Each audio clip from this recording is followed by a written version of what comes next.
Mariupol, eastern Ukraine's largest city on the Sea of Azov, lies between the Russian border and Crimea. The ceasefire in eastern Ukraine has been in place just over a month, but on the front line outside Mariupol, the fighting has never stopped.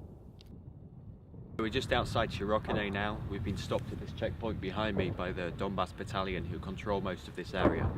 They say it's too dangerous to go any further forward. We can hear the sound of shelling and heavy machine gun fire, and it's been going on most of this morning. Signs of war are everywhere. Ukraine's government fears this could be the focus of the next rebel offensive.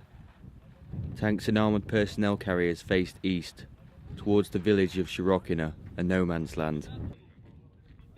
Commander Tank says a soldier of the Ukrainian National Guard's Donbass battalion was killed and another injured last week.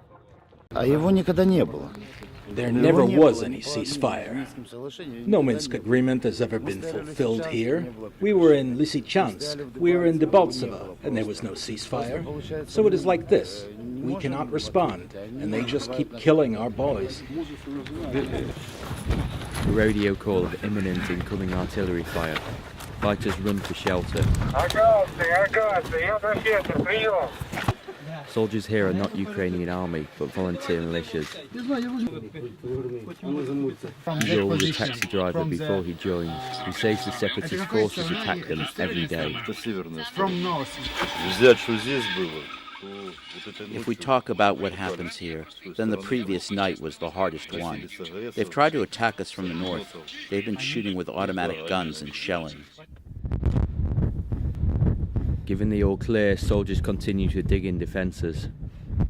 Rumours of Russian forces building for the attack on the border continue. Commander Tank says his forces are committed to protecting Mariupol. Of course we can. We're not going anywhere, because it's a matter of safety of our citizens.